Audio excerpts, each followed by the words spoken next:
And then Jeff is our small home advisor in Maine. So between the three of us, we're the front line of helping people answer questions and point people in the right direction about what is possible in your town, and how backyard ADUs or anyone else might be able to help you navigate all the hurdles of construction. Yeah. Great. So our theme tonight is smallest homes. Like I mentioned, this is what got backyard ADU started. Homes between 5, 6, and 700 square feet. In that range, we've built a lot and learned a lot about getting the essentials in there and then still having space to customize, space to adapt for your needs for storage, accessibility, for your yard, what's really going to fit. So we have a lot to share tonight. Let me hop right up and share my screen. Right. It was asked, sorry, I was asked how late this goes. So it's about 1 hour. So we usually go like till 6:05 or so, but again, it'll be recorded. So you, once it's on our YouTube channel, if you have to leave early, feel free, you can watch the recording after. Yeah, and if you miss anything or any specific questions, we'll have our contact information at the end. So you could reach out and get more personalized answers. Yep. All right, this range, 5 to 700 square feet. It's typically about a 1-bedroom. We've done some on the bigger side of 700 that has a bonus space or a bonus office, but it's a real sweet spot for a comfortable 1-bedroom, open concept kitchen, living room, and then spending those square feet where you need it, in the bathroom, in the closets, in the kitchen. So we'll look at a lot of that tonight. Yeah. We generally start with design paths. A lot of what we're going to look at tonight is in the bottom, the boomerang and the straight line. Those really lend themselves well to this range of 5 to 700 square feet. We also have some squares. So I have a couple tonight that are more in that square shape. But within these design paths, that's often just a starting point, and then we design into what's going to work for you. Often a lot of our customers, that's aging in place. So how are we thinking about accessibility, long-term living, and we go from there. We're starting off with a bang. This was voted our home of the year, a custom S line. I was not involved, so Jeff, tell us about this one. Yes, this is a beautiful home in South Portland. We finished it last year, started it and finished it last year. 602 square feet technically. It has these design features that are absolutely stunning in person. These photos are not photoshopped. They are what it really looks like. So these monoplane roof angles that we decided to put on this house really stand out, and I can't tell you how many compliments we get about this particular house. It's wonderful. So we built an attached garage to an S line. Yep. So there's the attached garage, and then really the house itself was just this. Yeah, was that S line? It's just a good straight line for us. It has everything that it needs in there, but by adding that attached garage, it really helps add some dynamic features to it. So it features vaulted ceilings, this monoplane or shed style roof on both of them, and just really good features all the way throughout. They were really thoughtful about how they wanted to use their design features and design materials for really emphasizing the smaller square foot that they ended up going with. So, and I think that's such a great point. I have some S lines later, and this really speaks to the ability to customize. We're going to look at a lot of different floor plans of what you can change on the inside, but this is such a great example. They took that standard S and they said, "Hey, I want to make it look totally different." Obviously. Yeah. Make it fit what they wanted it to be, which is between the deck and the attached garage and just all of the design features they chose. It's stunning. So the paver driveway, no stone unturned. Yeah, exactly. And as we go, talking about stones and decks here, just a couple fun design things that we made sure to incorporate. They were part of an architectural firm, or at least someone in their wheelhouse was. So aesthetic design and just general look of the house was a big important topic. So we made sure to cover those things. Here it is out in the real world here, all the way down to what type of grass we ended up putting in. It was very, very thoughtful all the way through.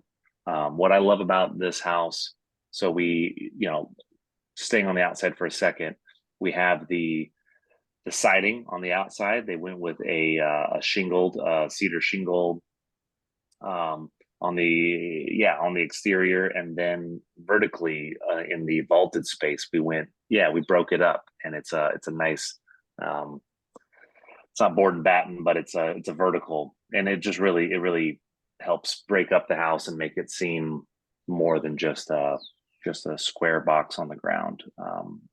That combined with the roof pitch here and all of the other design features, it's been really pretty ADU built. Inside, Yes, this that's is what made that big monoplane there. yes, big monoplane. They decided to go with a tongue and groove pine ceiling, which is again stunning. They went with certain design features, bringing out a lot of wood.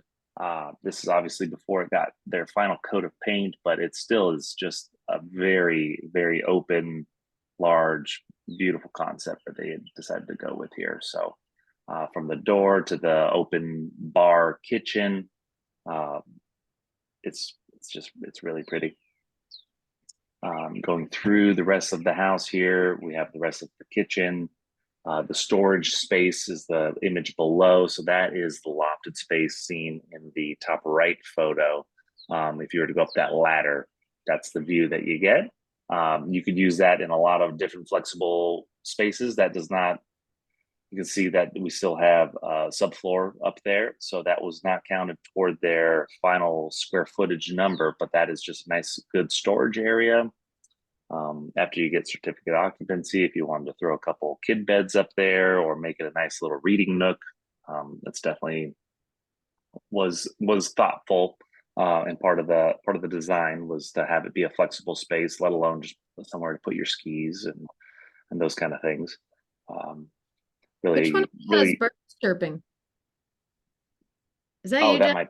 That might be me. Yeah, I can close. Seems like a nice touch with the house when we were looking at the exterior. There's like the birds chirping in the background. Yeah, So, yeah. Cardinals, I think. Yeah, just a very, when you're in the space, it feels really nice. Including the bathroom here. So they went with a nice blue subway tile in the bathroom. Decided to go tile with niches. Lots of storage in the bathroom, which is often an oversight, I would say, actually, honestly, with a lot of the houses and designs that I'll get into before we get to the final. I usually try to bring up, hey, where are we putting your towels? Where are we putting storage things that are associated with the bathroom? Because if you just have the bare necessities, you can quickly run out of room. So they did a good job of adding that capacity there while still being tasteful. You can see that the laundry is in the hallway area, a nice closet space, and they have lots of extra storage out there in the hallway area. But just simple, clean, thoughtful designs here. And then the last room of the house, it's a 1-bedroom, 1-bath house. The last room is the bedroom. We did some nice built-in bookshelves in there.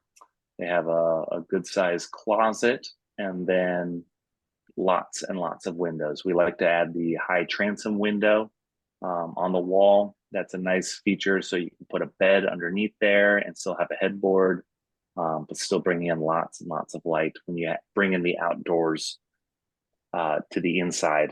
As much as we like to do, it really helps open up the space and make it feel more than what the small square footage might feel like.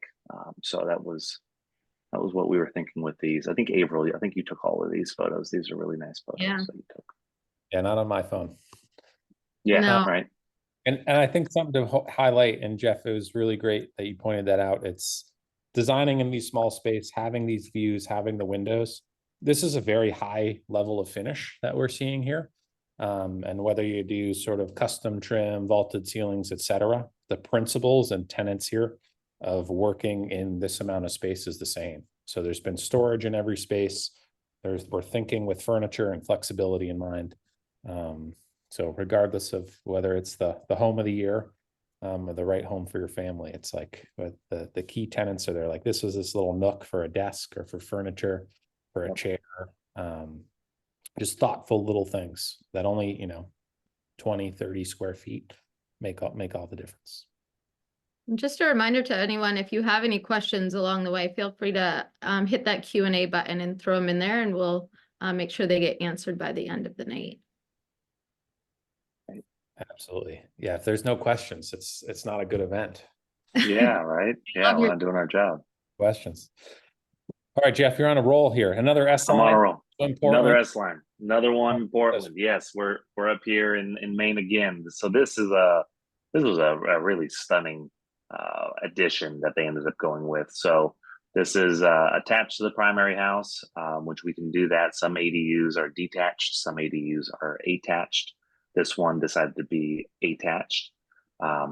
It's zoned as an attachment, which is a key thing that we get into. We go all the way through the entire process with you and for you. So instead of zoning this as an ADU per se, we zoned this and designed this with that in mind of it being an addition. So that's what made sense for this family, was to have it be an addition. So by having it be an addition and having it be under 500 square feet, we were allowed to avoid the sprinkler laws that happen with ADUs sometimes here in Portland. So that was a big cost savings and a driver for making an addition. And just when we dug into why they wanted to use the space, they wanted to have extra space for grandparents to come stay, maybe an office. They did not need a full kitchen at the moment. They don't need it to be a true ADU. So with this, we decided to go with this beautiful black. It's a Japanese style exterior. Shoshugi ban is what there's a traditional Japanese style of burning the wood, and that is actually, instead of painting this, and it's a specific type of wood as well, but it is a way to encapsulate and preserve the exterior, and it has a striking appearance as well. We do have a question. What is the usual foundation that we use? Yep. So on this, we use our traditional shallow crawl space, frost protected crawl space with there's a slab underneath. We use insulated concrete forms, ICF, and on this out here you can see a little bit of that ICF poking through down there, but it's a shallow 18-inch crawl space that is frost protected. Tim, you probably got some good talking points on that. Yeah, it basically we're excavating 18 inches, so we're reducing our site work scope. We're able to form it in a day, pour it in a day, and for a backyard in a small space, it's perfect. All your utilities are accessible in that crawl space, so nothing's locked into a traditional slab. But it's super also well insulated. That ICF is an R22, not to mention how like the vapor barrier, so it's watertight, and all that good stuff. Drainage plan around it. Yeah, we can do full basements as well, though. We can. Yep. Or the can condition. and a half. Yeah. So a lot of, especially if we're working in backyards, depends on what's in the main house. Are we attached? How much space do we have? And what are the soil and site conditions that make sense? And there's definitely a price jump there as well, where you're going to be spending another 20, 30, potentially $40,000, depending on how big it is and how complicated it is, versus the shallow frost protected crawl space. So yeah, it depends on your needs and your lot and what design we're doing. The other piece there, if we are doing a basement, is how do you access it? So in a 478 square foot addition, if we needed to dedicate square footage for a staircase internally, there's going to be these trade-offs. Yeah. All right, Yep, Jeff, I'm exactly. stealing your thunder. How did this thing work here? Yeah, no worries. Yeah, we can go down all the rabbit holes of all of those things, but yeah, keep the questions coming, and we can answer your questions. Back to this specific design. So this is what our initial drawings were of the attachment. So these are the renderings that we have with the software that we have, kind of helped show what we were thinking, how it attached to the existing house, the floor plan to the left, and then some renderings, elevations to the right. And I think that, you know, at one point in time, you can see we had kitchen cabinets in there. We were talking back and forth whether or not they needed the kitchen, they wanted the kitchen, how much they want this to be a true ADU, and then also just balancing what the town was requiring if we ended up going that route. So we ended up omitting the kitchen cabinets for the time being. But this is yeah, and then these are the actual photos of the space. Nice, beautiful lofted space. Vaulted ceilings open to below. We use the library ladder in this S line like we did in the last S line. Yep, here's some photos of it. So, and then also with this upstairs in that lofted space, there is a dormer, which is a really nice feature. Makes it so I'm 6'5", so I'm pretty tall. Makes it so that even normal size folks can walk around up there, and it's not just a space for hunching over or getting around like that. So they wanted to have that. Their plan was to have kids be able to rest up there, play up there, whatever the case may be.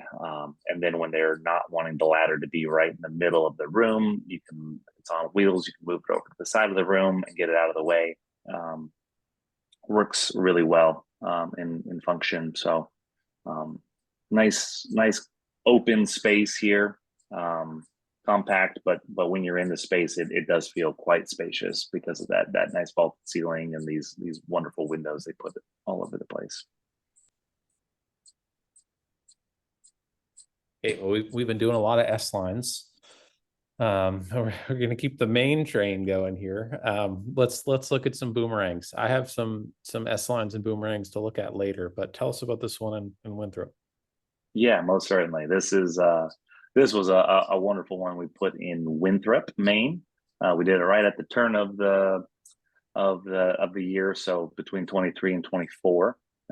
We finished it up. There was a little bit of foundation work that we needed to finish up in 24 once the snow melted. But this was a true ADU, detached ADU for a mother to be able to reside in full time if she wanted to, but she still has I think they're going to baby step it in. So this is going to be a place for her to stay as you know, once she comes up and visits her family up here in Maine, and then as time progresses, this is going to be where she ends up residing, I think, full time. So we did an interesting take of our boomerang here, given the bedroom, the walk-in closet, the size of the bathroom and the washer dryer. Tim's, yeah, you can see how it's different than our typical boomerang floor plan, but it really fit what they were looking for out of all of this. So we were able to make it happen for them.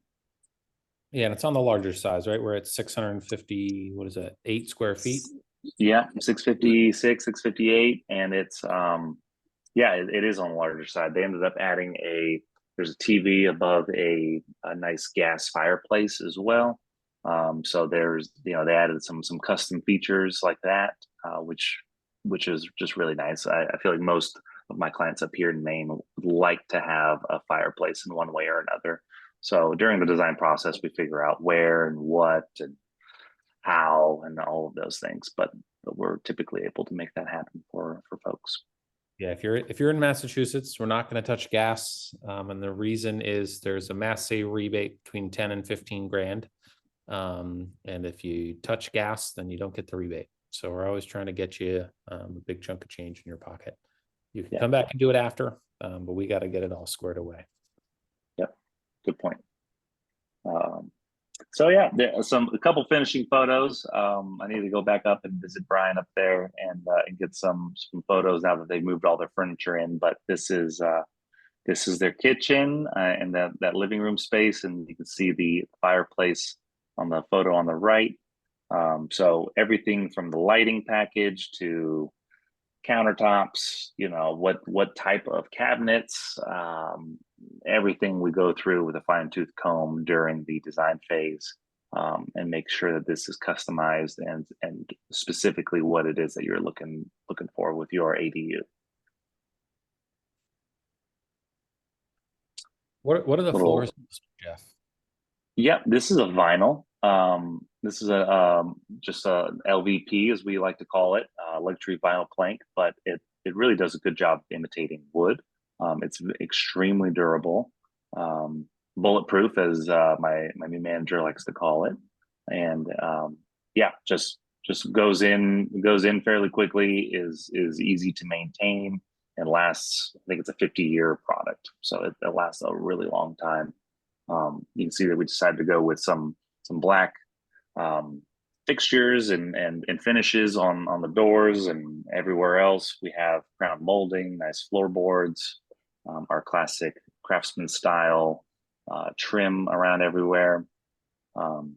Just our standard spec, but just really is clean and looks really good. I just recently bought a home and have been touring a lot of homes in the last, turn of the year, and it's been just eye-opening to see the broad range of different kinds of homes out there. So it's always refreshing to see just how we build, the spec that we build to, and just the quality that we do. So washer dryer in the louvered doors at the end of the hallway here. Bathroom to the left, and then here's a quick photo of the bathroom. I wish I had a better photo, but yeah, nice tile floors, casement window, good glass shower door insert, so that way they can sit down with the seat in there. Just nice. Again, standard design features for us, but they're really nice when they're done right. Yeah, and in a small space, I often find, that's why I asked about what if these were LVP or not. People pick those little areas. Hey, I have, 30, 40, 50 square feet in the bathroom. Let's do tile. It can be a little bit more expensive, but it's a small square footage. And then, it's a product you're going to like and you're going to pick out, and then it's tile. So it's, in the bathroom. You can also do an LVP there. It is, they won't fully guarantee it to be waterproof, but if you're not dumping buckets of water on it, you can also use this in the bathroom, whether you wanted to continue that wood grain or switch it up and do a darker floor there.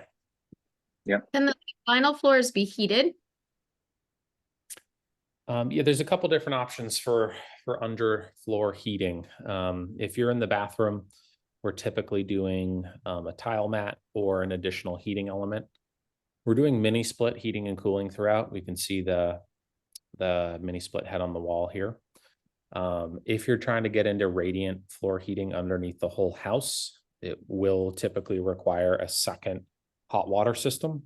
So there's a lot of mechanicals there along with the cost of that. So there are options you can look at if you want radiant heated floors, but often we're going to try to compartmentalize that to the bathroom and under tile. Yeah, under tile is a better way to go. I don't know if you can specifically put it under LVP. I would imagine that you could after I've handled the material, but I would have to look further into that. So yeah, I haven't worked on a project that does it, so I'm not an expert on it, but agreed. Getting into a heating and cooling, we can do, there's the head on the wall. You can also, depending on the region and your crawl space size, do a ducted unit. So you could have an air handler below and vents and returns. You could also look at doing a cassette unit recessed in the ceiling or a box unit that sits on the floor. So a lot of different options there, but there will be some nuances, not only with cost, but what are we building and what's going to fit and work best.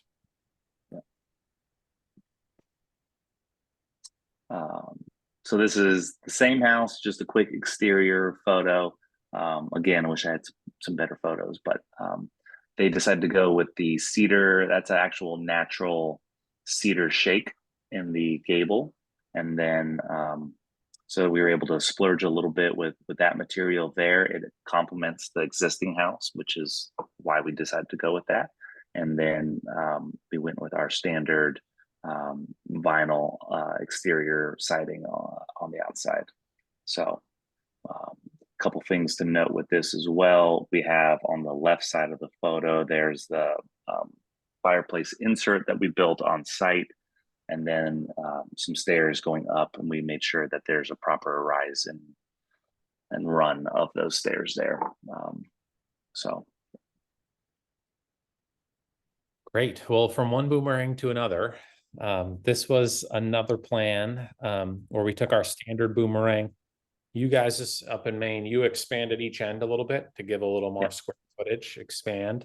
And I noticed in your plan, it was a lot of storage. You had a lot of that deep walk in, the deep entry, the full-size washer dryer. In this plan, we modified, but we added a 3-season porch. So we took the boomerang and extended, so we're now sort of T-shaped.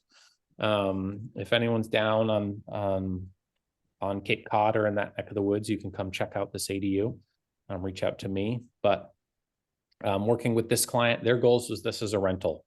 So they wanted sort of flexibility, not knowing exactly who was going to live there and what furniture we were going to design around, but they knew they wanted to prioritize the kitchen. So full-size appliances, tons of upper cabinet and lower cabinet storage. And part of that package is the peninsula.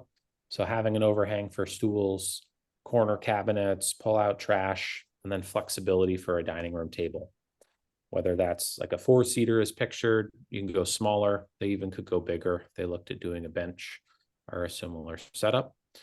And then with that 3-season porch, the living space was sort of condensed, but that gives people the option to, put a sectional in here, wall mount a TV, have a really gorgeous oversized living room that's heated.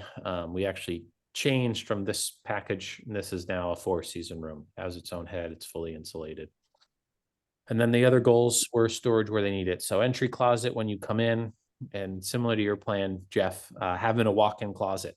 It's a small space. This boomerang started off at like 530, 540 square feet.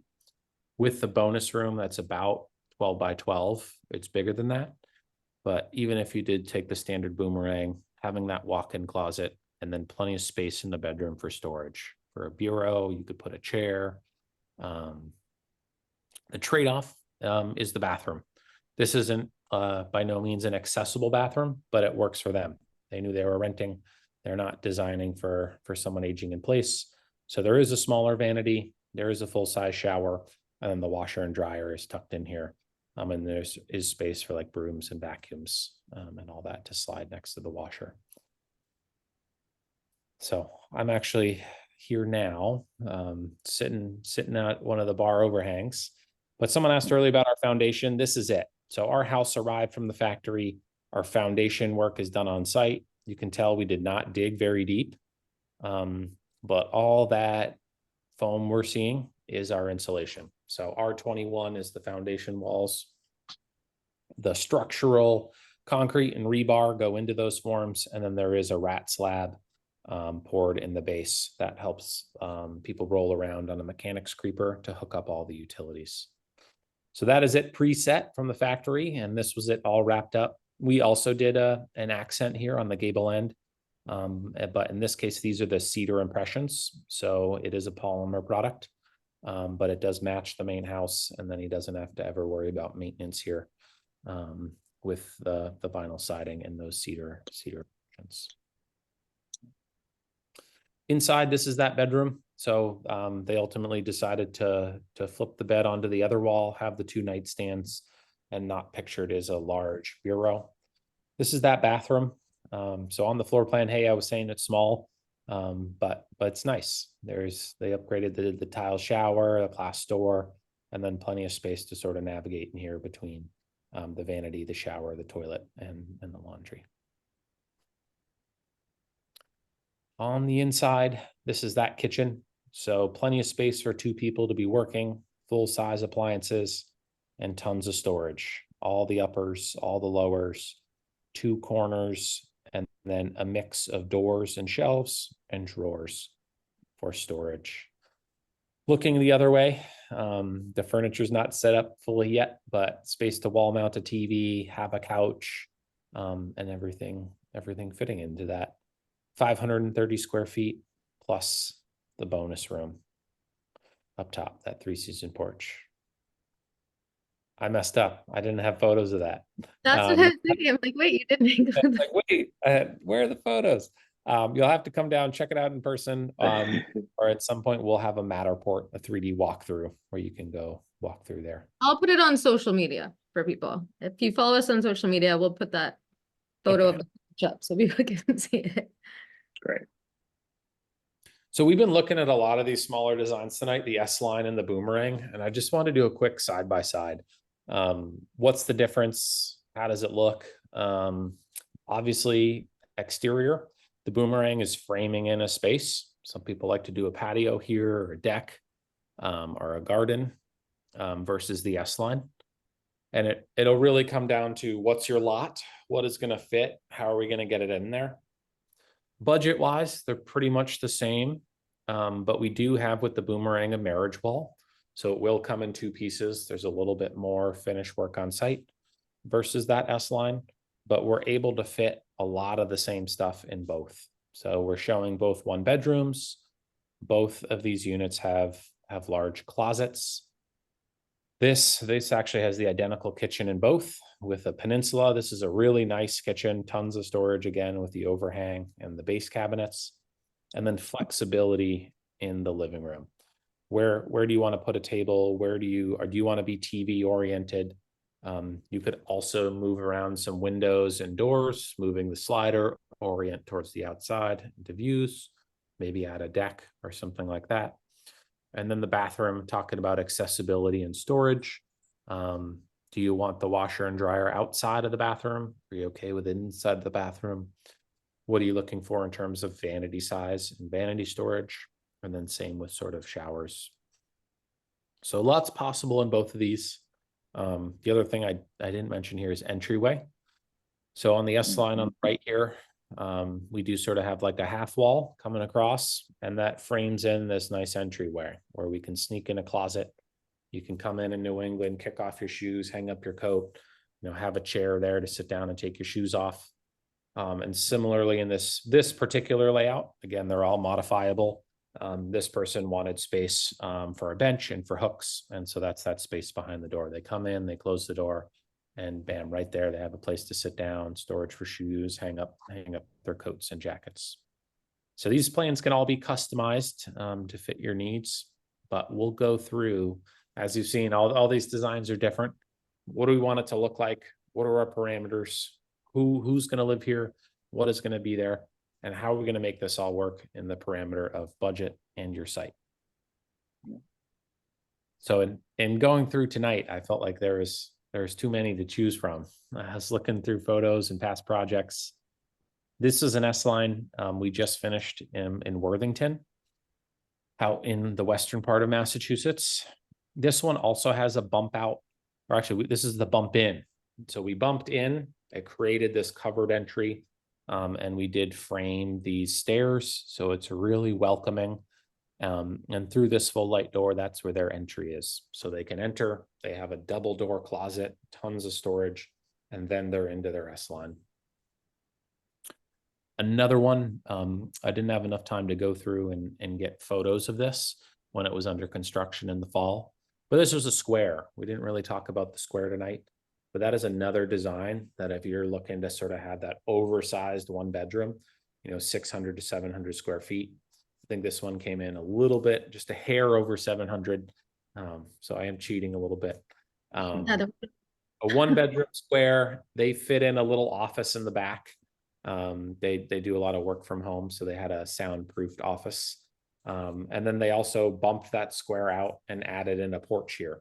That this spring we're going to go in there and screen that in. So it's not only a covered entry, but it's a place for them to put a couple chairs, drink a cup of coffee in the morning. And since they're screened in, they don't have to deal with the bugs.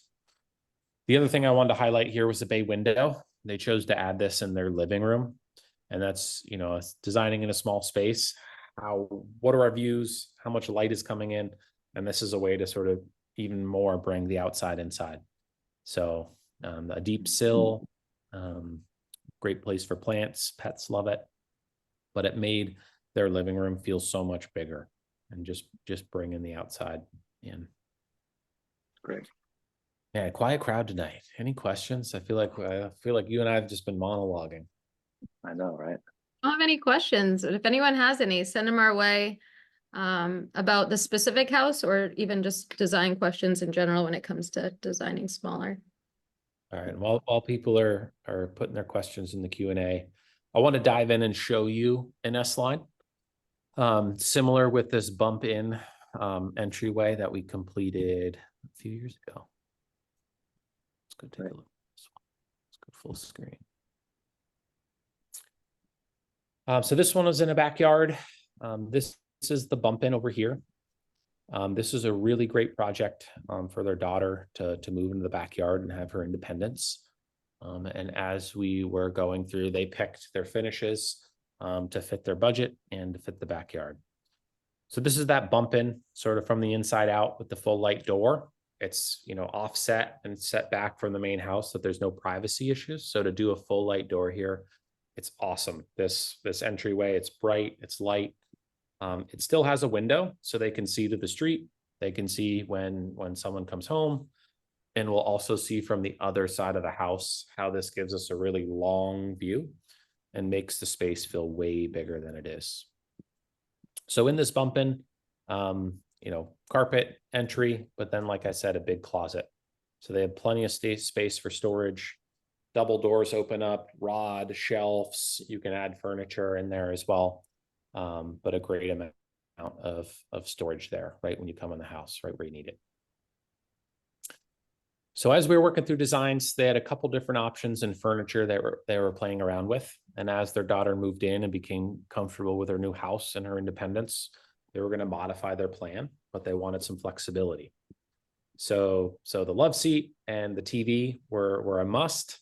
They were also playing around with a desk, and then in the future wanted space to add a small dining table. So we gave them the options of, you know, your desk is going to fit over here. We have these furniture height windows. It could also go behind the couch, or you could swap them. You know, you could have your table over here and your desk where it is, or vice versa. On this wall here, so this faced south. So that was our full light entry door, along with these windows coming along the south side that we're going to bring in a lot of light. In some of our S-line designs, this is a space where, depending on the lot and our goals, we have a slider. It's another great way to bring the outside in. It's also a second form of egress, which is required for building code. They chose to move, for privacy reasons, the door to the back of the house, and we'll look at that in a minute. So the kitchen, this wasn't as much of a design priority. Let's go over here, look at the kitchen. But they still wanted to have flexibility and a space to prepare food. So full-size appliances were important, a deep sink and prep space, and then, as you can tell, a mixture of storage of drawers and doors, uppers and lowers. And then in this case, they wanted to maintain that space above the cabinets if there are other things to add there. They chose to go with laminate countertops. Some people prefer quartz, but it's whatever works for you. Cabinets, backsplash, counters, and floor were all things that we were designing with, along with they had the option of, you know, what color do you want your appliances to be? So they chose the lighter cabinet options, darker appliances, dark countertops, and that's what worked well for them.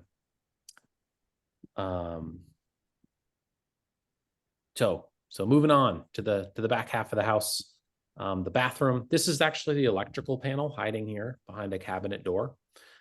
So it's a nice way. We need the electrical panel in there. Everything's wired up. If you need to access anything, it's right there. But cover it up and make it look good. So that comes from our cabinet supplier. The bathroom was point that out as well. Yeah, that's it's been in a couple of our photos here. That nice covered cabinet for that electrical. That's nice to point that out. And it's just a little touch, like when we're meeting, you know, all the building requirements for a dwelling. Everything needs to be in there. We need to meet code. So how do you fit it all in, and still make it look good and look cute? So the bathroom, they were okay with a sort of smaller vanity, smaller bathroom setup, but they still wanted some natural light in there. So we had the window high above the tub, which is great. It makes this space feel bigger, and this worked for them. We had a question too about how deep are the finished window wells? Absolutely. So we do 2x6 construction plus a continuous polyiso insulation layer. So those windowsills end up being, I think it's like 7.5 inches. Something Yeah, like 7.25, something like that. Yeah. So they're really deep, great for plants, pets, or your personal belongings. So like I mentioned earlier, they chose to move this door to the back, and that was their preference here in terms of fitting in the full-size bed, but also having tons of closet storage here. So double doors, 2 sides, basically that whole wall, everything in there is storage. They had the option to put a washer and dryer in there. In this case, the main house is right there, and that's what worked for them. But all the hookups and everything they need are there in order to get all the storage they need in the small space. Outside of storage in the kitchen where they need it, entry storage when you walk in, and then storage for all their personal belongings. Right. I have a question for Jeff. How far do we build? Do you build as far as down east as Lemoyne near Bar Harbor? Yeah, so we typically build within about an hour radius of Portland.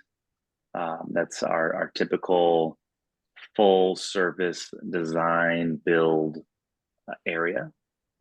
We, as I mentioned at the top of this talk tonight, we are building out in Rockland, which is pretty mid coast. And that actually we're able to do, since we build modularly, we were able to do a lot of the design features with the factory. So the floor, it came with flooring, it came with siding that one of our guys will be able to install locally. But we really made sure that it was an efficient project for the customer. It's going to be beautiful too. But in terms of going all the way up to Bar Harbor down east, that is outside of our full service range. So we could feel free to reach out to me. We can do what we call DIY route, where we are essentially designing the house with you, doing those all of the fine-tooth comb of designing the house. But then once it actually is set on site, you assume general contractor responsibilities of finishing out the project. So happy to discuss in detail what that looks like if you're up in that area. And that's something that we work through in this design process. If you are further away, how can we help you the most, and what can we provide? And we're an open book, and we've been successful by setting great expectations. So we would continue to do that, of what we can do and what we cannot do. Yeah, it really comes down to our team and being able to have reliable folks locally to be able to execute. And so if we start getting too many unknowns, then that's we just address that, and as Tim said, open book. So we just address it openly together. Yeah, and a good example of that is those slides from earlier. If we're getting into lofts and custom trim and all these things, we obviously, we would want to be nearby, versus us commuting, 2 hours to be helping you out. So a lot of nuances there, but we're also growing and expanding. So be in touch with the Small Home Advisor, and I think I'm just starting to work on a project in Rhode Island. So which will be exciting. Yeah. All right. One other thing, the last floor plan I was looking at was another boomerang. This is here on the right side of the screen, designing for her mom who's aging in place, who's over 90. So we needed a space that was ADA accessible. You can see in the bathroom we have this full 5-foot radius. So this is going to serve her mom for a long time, and give her the flexibility and ability to live there, right next to her daughter. We also, with this, we're planning around what works for her now and what works later. So twin bed versus the outline of a queen, just showing, what furniture can fit in here, where can you fit it, and how's this space going to work. The efficiency kitchen you can see here, but also space for furniture and for pantry, and then her living room. This one is teeny tiny. It's like 520 square feet, but all fit into a boomerang. And this is my shameless plug. We're doing a tour, actually. This unit is wrapping up. We're working to spread the word on all things ADUs. Siemens Bank out here on Cape Cod, on the Outer Cape, they have a fantastic ADU lending program that helps with one of the hurdles of building an ADU. We're also collaborating with the Lower Cape Housing and ADU Resource Center as experts on all things ADUs, and the goal is to troubleshoot your ADU project. So anyone who's down on Cape next week, next Tuesday, we'll have an open house. You can come see this boomerang, and then there'll be a panel event with experts where you can bring your questions and chat, and learn more about all things ADUs. Great. So that was my shameless plug, but it tied into smallest homes. So if you do want to see these in person, reach out to me. I'm in Massachusetts. If you're up in Maine, reach out to Jeff. If you're not in Mass or Maine, flip a coin, reach out to Jeff or myself, or there's info@backyardadus.com. We're still here, happy to answer your questions, and point you in the right direction about all things ADUs. Great. Any other questions, April, or any questions that anyone has? Might be record breaking. I know. Record breaking least amount of questions? Least amount of questions. Normally I can't keep up. Man. I also did already track down that photo of the sunroom too, so I'll put that in the email, the follow-up email, so you all can see it without having to try and track it down. Great.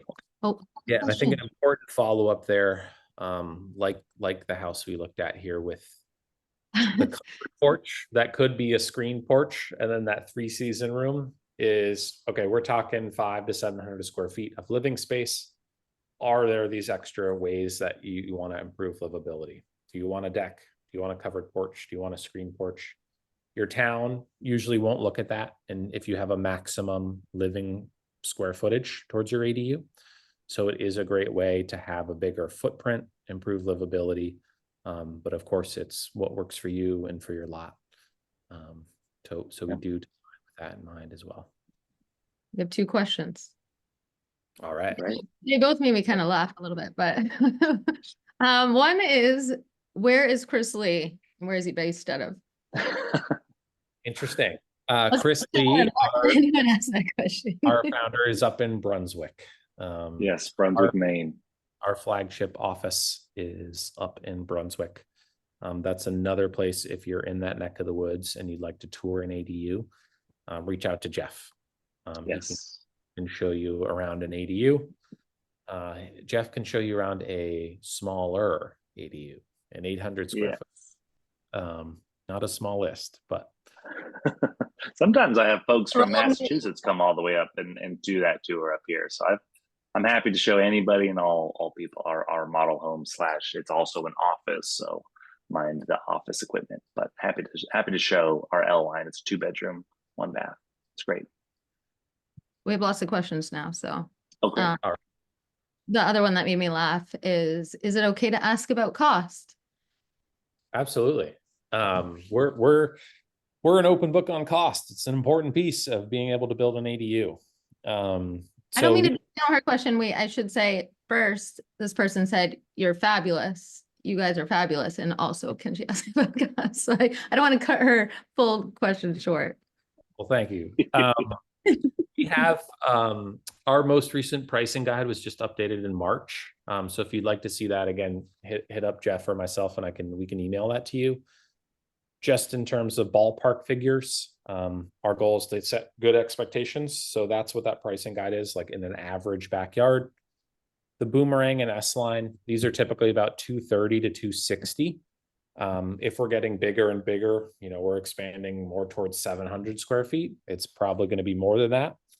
When we're talking our 2-bedroom houses that are 7, 8, 900 square feet, those start to be more at like 260 to 290 or 300. So all in all, depending on, you know, are you smaller 1-bedroom, are you 2-bedroom, are you 500 square feet, 700, 900, those are sort of good ranges to have in your head. If you're going to be bigger than that, if you're going to be 900, 1,000, 1,100 square feet, you're likely going to be over 300. So, you know, 290 to 330 depends on how big we are. And again, all these different finishes and choices. And then the big key as well is site. How do we access it? You know, do we need to do tree clearing? What's the grade? Where are the utilities? How are we going to bring them over? Do any of them need to be upgraded? So our goal is always to encapsulate the entire project. So when you're looking at, it's not just looking at a floor plan, it's a floor plan on a site doing the whole project. And that's what those pricing numbers encapsulate. And you can get a better idea doing that feasibility study, which we didn't really mention or talk about.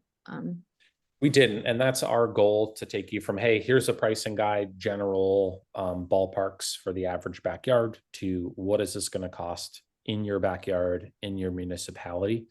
We would come out and do a site visit. We would have our engineering team and design team review them. We generate a report and a sketch, and we say, here's a typical ADU, here's everything on your site, here's the price and the price range. And here's where you can make these decisions, you know, bigger kitchen, et cetera, and shift price to fit your budget.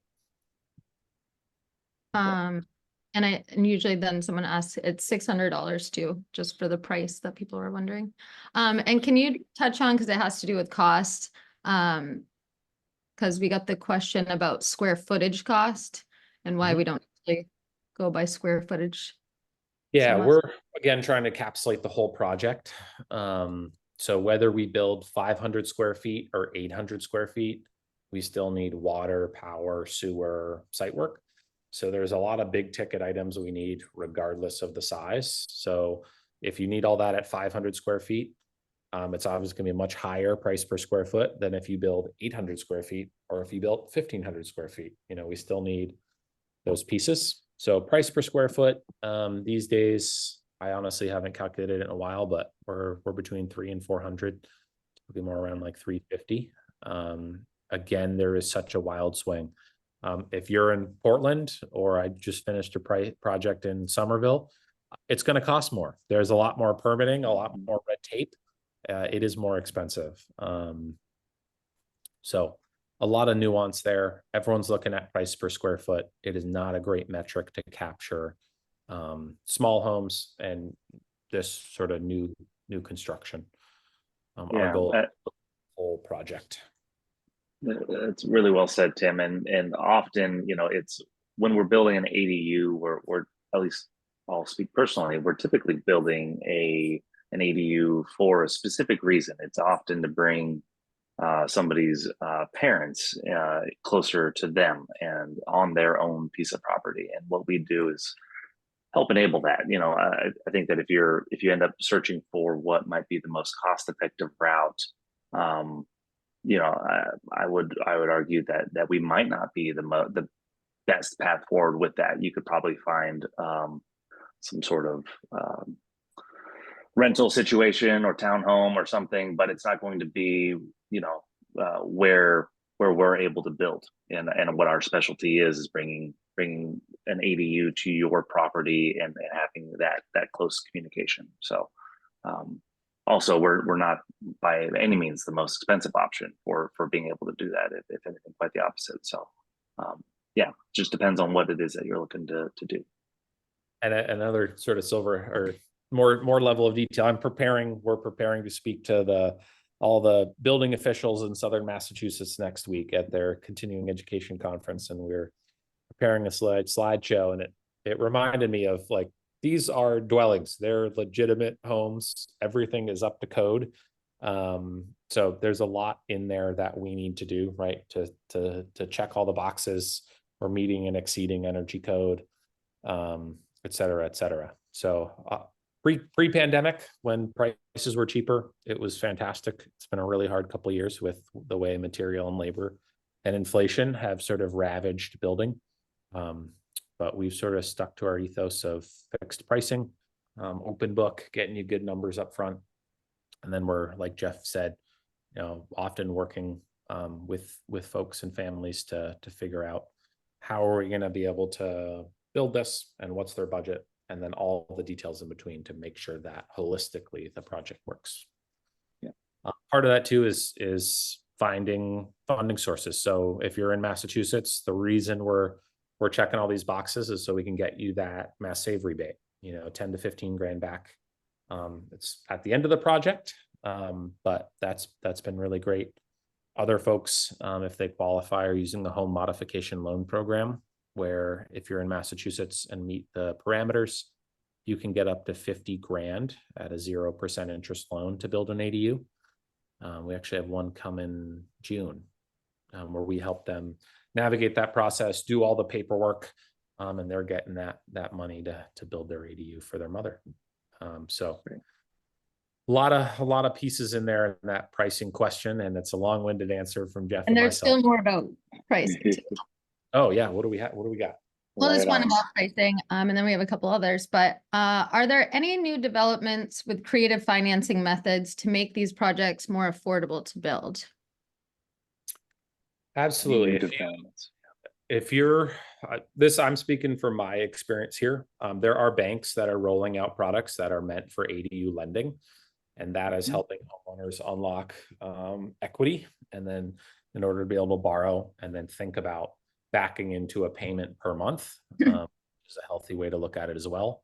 We like to look at the total project cost and the ticket price, but it's like, what makes sense? What is an affordable payment per month for me? And then work into it that way.